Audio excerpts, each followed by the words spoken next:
Many Native American tribes tell of the long-forgotten existence of a race of humans that were much taller and stronger and sometimes more cruel than ordinary men.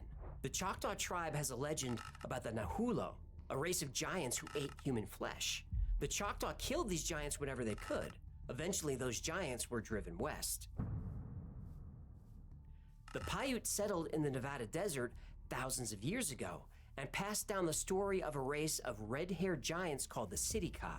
And the Sitka literally means tule eaters, and tule is a strong type of reed found in swamps. Legend says the giants built rafts out of tule and arrived in Nevada thousands of years ago. But tule wasn't the only thing that the giants ate. Like the Nahulo, Sitka also ate humans.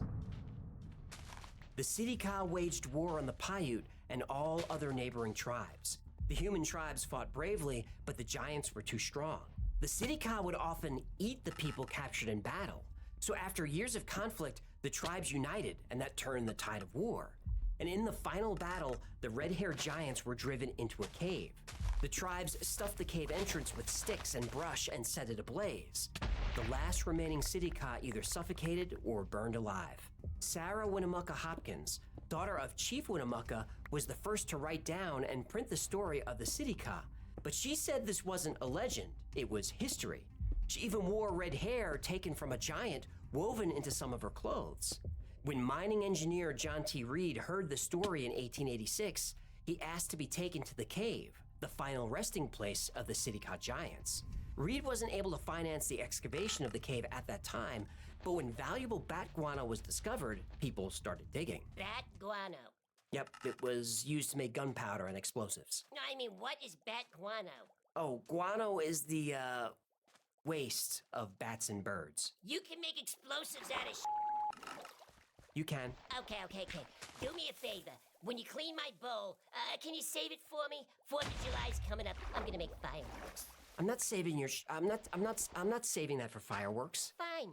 Then to celebrate, I'll just light my farts. You better not. Why do you hate your country? Lovelock Cave was excavated in 1912 and in 1924. And in 1929, the findings were published and they were surprising. Well, they weren't surprising to the Paiute. At the entrance to the cave, there was evidence of extreme scorching. At some point, a fire burned very hot and for a very long time. On one of the cave walls, an enormous handprint was found. Inside the cave, over 10,000 artifacts were recovered, including many human bones. Some of the bones showed that marrow had been removed, a sign of possible cannibalism. A sandal was found that would have fit someone who wore a size 29 shoe and would have been over 8 feet tall. And clothing was found that was too big to fit a normal-sized human. During the first dig, it was reported that the mummified remains of 2 giants were found, a female almost 7 feet tall and a male almost 9 feet tall, and both had red hair. In addition to the initial findings, even more evidence exists in Lovelock Cave and its surrounding area. According to a 1931 article published in a Nevada newspaper, 2 giant skeletons had been found buried in a dry lake bed close to Lovelock Cave, Nevada. Were these giant gingers too? Yep, they also had red hair. But giants weren't just found in the Nevada desert. They were found from coast to coast. Apparently, long before native tribes arrived, America was the land of the giants.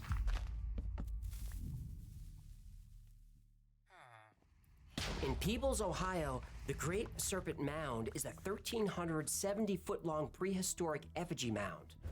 Nobody knows why it was built, but due to a nearby meteor impact crater, the area is full of gravitational and magnetic anomalies.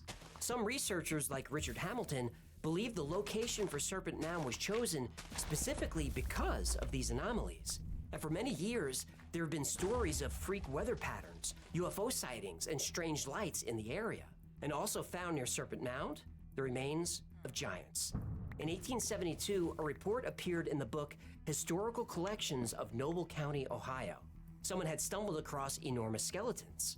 The remains of 3 skeletons were found whose size would indicate they measured in life at least 8 feet in height. The remarkable feature of these remains was they had double teeth in front, as well as in back of the mouth and in both upper and lower jaws. Upon exposure to the atmosphere, the skeletons crumbled back to Mother Earth. In 1891, anthropologist Frederick Ward Putnam found large skeletons in the same area that measured 7 feet or taller, with skulls twice as thick as a human's. In 1894, a local farmer found unusual graves. The find was even covered by the New York Times. Farmer Warren Cowan recently discovered several ancient graves a mile from the famous Serpent Mound, where Professor Putnam of Harvard made interesting discoveries. Upon opening one of the graves, a skeleton of upwards of 6 feet was brought to light. In another grave was the skeleton of a man equally large. It seems that the region was populated by a fairly intelligent people, and that the Serpent Mound was an object of worship. Ross Hamilton writes about giant skeletons found in Miamisburg Mound, about 70 miles from Serpent Mound. The body of a man more gigantic than any ever recorded in human history has been found in the Miami Valley in Ohio. The skeleton, it is calculated, must have belonged to a man 8 feet 1.5 inches in height. It was found within a half mile of Miamisburg, in a location which contains many relics of the mound builders. Edward Gebhardt and Edward Kaufman discovered it while they were working in a gravel pit. Professor Thomas Wilson, curator of prehistoric anthropology, Smithsonian Institute, says of the find, "The authenticity of this skull is beyond any doubt. Its antiquity is unquestionably great, though it is impossible to have a good guess as to its age. To my own personal knowledge, several such crania were discovered in the Hopewell group of mounds in Ohio." Hamilton said the bones were put on display at a local museum, but they're no longer anywhere to be found. And just a short trip down the Ohio River Valley, another extraordinary skeleton was found. In 1959, Dr. Donald Dragoo, curator for the Carnegie Museum, unearthed a 7-foot 2-inch skeleton during the excavation of the Cresap Mound in West Virginia. In 1868, a report surfaced that quarry workers with the Sauk Rapids Water Power Company unearthed the remains of a 10-foot tall skeleton along the shores of the Mississippi River. A few days later, the bones were nowhere to be found, rumored to have been whisked east on a late-night train and sold to the circus. In 1897, the Worthington Advance describes